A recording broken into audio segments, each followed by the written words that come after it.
नमस्कार दोस्तों, जय हिंद, वंदे मातरम। आप लोग अब सभी जानते हैं कि उसी से लेकर बहुत बड़ी खबर आ रही है कि जो 3 महीने के बाद हमारे देश के पहलवानों ने फिर से एक बार जंतर मंतर में धरने पर बैठ गई है। और ये धरना है इस बार कहूँगा बाहुबली नेता, एक बाहुबली नेता, कुश्ती के बाहुबली नेता और वर्तमान में हमारे कुश्ती फेडरेशन के अध्यक्ष श्री बृजभूषण शरण सिंह, जो भी केसरगंज से सांसद हैं और कंटिन्यू 13, 14, 15, 16 लोकसभा में कंटिन्यू सांसद चुने गए और 2011 से लगातार आ रहे हैं कुश्ती अध्यक्ष के रूप में। तो इन पर अभी गंभीर आरोप लगे हैं। मामला पुलिस तक भी चली गई है। अप्रैल के पहले हफ्ता में जो हमारे 6, जिसमें MC मेरिकाओं के अध्यक्षता में सरकार ने 6 गठित जांच के लिए जो टीम सदस्य किए थे, उसने रिपोर्ट सौंप दी है। लेकिन देश की जो पहलवानों जो धरने में हैं, हमारी लड़कियां बजरंग पुनिया, साक्षी मलिक, विनेश फोगाट जो हैं, उन लोगों का कहना है कि अभी तक जो रिपोर्ट सौंपी गई है 6 सदस्य टीम ने, अभी तक वो रिपोर्ट सार्वजनिक की नहीं गई है। तो दोस्तों, जानते हैं कि आखिर ये बृजभूषण शरण सिंह है कौन और कहाँ इसका राजनीतिक करियर है, कहाँ कब से हैं, सब कुछ अभी जानेंगे इसमें। तो नमस्कार दोस्तों, एक बार फिर से स्वागत है मेरे YouTube channel Omkar Patel daily news में। तो बृजभूषण सिंह कहानी, जिसे हटाने के लिए फुटपाथ पर डटे हैं नामी पहलवान ओलंपिक पदक विजेता साक्षी मलिक, बजरंग पुनिया। और कल ही एक ट्वीट वायरल हुआ था जिसमें हमारे ओलंपिक गोल्ड मेडलिस्ट अभिनव मिश्रा और नीरज चोपड़ा भी उनके साथ गए थे और बोल रहे थे कि ये देश की लड़कियों के साथ आखिर हो क्या रहा है, न्यायपालिका पे भरोसा उठ चुका है। ऐसे कई ट्विटर भी वायरल हो रहा है और सही भी है, क्योंकि एक बाहुबली नेता जिसका कारोबार ऐसा है, 50 से ज्यादा स्कूलों और कॉलेजों के मालिक हैं, 6 बार संसदीय चुनाव में बता चुका हूं, जिसने गुंडई ऐसी है, जिसकी गुंडई से कि SP के ऑफिस में SP पर पिस्टल तान दी थी। एक इसका क्लिप बहुत पहले बहुत ही ज्यादा वायरल हुआ था। रसूख ऐसे की पार्टी लाइन से अलग भी बयानबाजी करते हैं, मतलब पार्टी में रहकर भी पार्टी के विरुद्ध बयानबाजी करते हैं। बेधड़क इतने इंटरव्यू में हत्या की बात कबूला करते हैं। दबदबा ऐसे कि 11 साल से भारतीय कुश्ती महासंघ WFI के अध्यक्ष हैं। हम बात कर रहे हैं बृजभूषण शरण सिंह की, जिनके खिलाफ एक बार फिर से देश के कई नामी पहलवान दिल्ली के जंतर मंतर पर प्रदर्शन कर रहे हैं। 8 पहलवान सुप्रीम कोर्ट पहुंच गए हैं। इन्होंने कोर्ट से बृजभूषण के खिलाफ FIR दर्ज की मांग भी की है। तो आइए जानते हैं बृजभूषण शरण सिंह के बारे में। रुतबा इतना कि SP के ऑफिस में जाकर SP को पिस्तौल तान दी।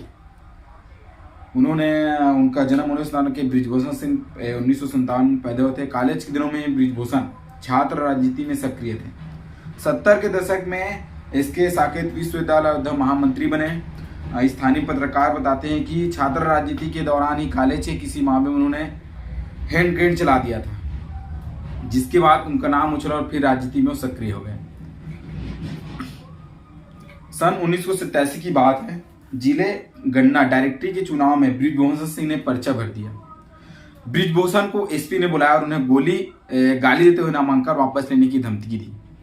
बृजभूषण एक इंटरव्यू बताते हैं, मैंने SP पर पिस्टल तान दी और उसे 200 गालियां दी। स्थानीय पत्रकार हनुमान सिंह सुधाकर वही थे। इसके बाद मैंने अपनी बाइक उठाई और वहां से निकल गया। तो ये थी SP। इतना भौकाल था कि SP के ऑफिस में जाके जो आदमी पिस्तौल तान सकता है, भैया आज देश की हमारे पहलवान लड़कियों की बात है, 7 जिसमें एक नाबालिग भी है, जो आरोप लगा रहे हैं, जिन्होंने कोर्ट में भी जाकर FIR दर्ज की बात की, लेकिन FIR दर्ज हो नहीं रहा है। बाहुबली नेता है एक बृजभूषण शरण सिंह, जिसके बारे में ना कोई शिकायत दर्ज हो रही है, ना कोई उच्च कार्रवाई भी हो रही है। जब रिपोर्ट सार्वजनिक कर देना चाहिए पर भी सार्वजनिक करने के लिए तैयार नहीं है। हमारे देश के प्रमुख पहलवानों ने ये यहाँ पर मोर्चा दाना है जंतर मंतर में, और सभी का सहयोग मिल रहा है। और भाइयों आपसे भी आप भी सहयोग कीजिए कि आखिर कब तक होता रहेगा देश की बेटियों पर अत्याचार। बात करते हैं अभी बृजभूषण सिंह के बारे में। बाबरी मस्जिद गिराने के कारण थोड़े दिन जेल भी गए थे, ये भी मैं आपको बता दूं उनके बारे में। 1991 में बीजी के टीके से शुरू किया था जीत का सिलसिला। जन्मभूमि छात्र राजनीति और जन्मभूमि के आंदोलन की वजह से बृजभूषण क्षेत्र काफी लोकप्रिय हो चुके थे। सन 1991 में जब बीजेपी ने बृजभूषण सिंह को लोकसभा टिकट दी तो उनके खिलाफ 34 आपराधिक मामले दर्ज थे। सोच सकते हो 34, यहां एक केस हो जाए तो आपको जिंदगी भर सरकारी नौकरी नहीं मिलती है, और इनके ऊपर तो 34 आपराधिक मामले दर्ज थे और बन गए भी है सांसद। बीजेपी ने सिंह को गोंडा के रॉबिन हुड कहकर बचाव किया। वे बड़े अंतर से चुनाव जीते। बात 1996 में जब बृजभूषण सिंह टाटा के तहत तिहाड़ जेल में सजा काट रहे थे, तब उनकी पत्नी केतकी सिंह ने गोंडा लोकसभा चुनाव से चुनाव लड़ा। बृजभूषण सिंह के जेल होने के बावजूद केतकी सिंह ने कांग्रेस के आनंद सिंह को 80,000 वोटों से हरा दिया। अब जानते हो भैया, यहाँ आपराधिक मामले 34 आपराधिक मामले दर्ज थे। उसके बाद सब टाटा कांड, जो अब बाबरी मस्जिद का जो अटल बिहारी वाजपेयी है, अडानी, मतलब जितने लोग गए थे तो उसके साथ साथ ये भी जेल गए थे। तो उसके बाद उसकी बाई केतकी सिंह ने चुनाव लड़ा और 80,000 वोटों से जीत गए। देखा, तो ये देश की जनता की भी गद्दारी है कि ऐसे आपराधिक मामले दर्ज है, और राजनीतिक दलों की भी एक सोचना चाहिए।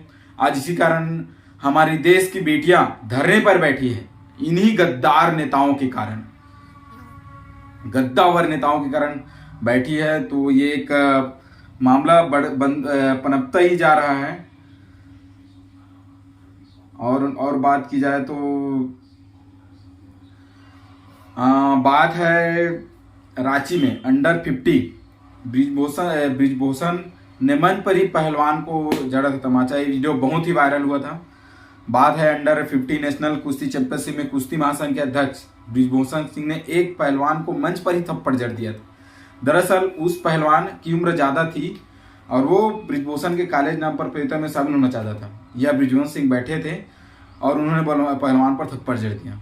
तो वो तो खैर उम्र के हिसाब से, लेकिन एक गद्दावर नेता, बाहुबली नेता के नाम से भी जान जाते हैं। 50 से ज्यादा स्कूल कॉलेज के हैं मालिक। चुनावी हल्फनामे के मुताबिक बृजभूषण सिंह के पास लगभग 10 करोड़ रुपए की चल अचल संपत्ति, उनकी पत्नी के पास 6 करोड़ रुपए की संपत्ति, उनके पास स्कॉर्पियो, फोर्ड, फॉर्च्यूनर जैसी गाड़ियों में रैली की तरह घूमते हैं। यूपी के नेता हैं भैया, बाहुबली तो होंगे ही होंगे। स्थानीय पत्रकार बताते हैं कि इस सरकारी डेटा से बृजभूषण सिंह के इलाके में करीब 50 से ज्यादा स्कूल कॉलेज के मालिक हैं। अलग अलग सेक्टर में वो ठेकेदारी का काम भी करते हैं। वो हेलीकॉप्टर और घोड़ों की सवारी के लिए भी मशहूर है।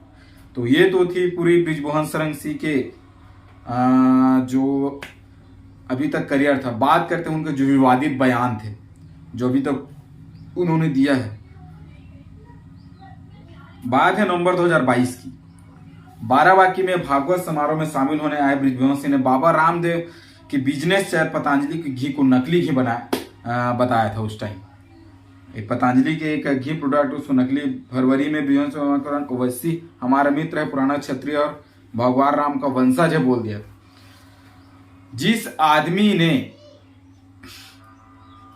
जेल गया किस कारण? बाबरी मस्जिद कांड के कारण, वही आदमी ओवैसी हमारा मित्र है, पुराना क्षत्रिय है और भगवान राम का वंशज।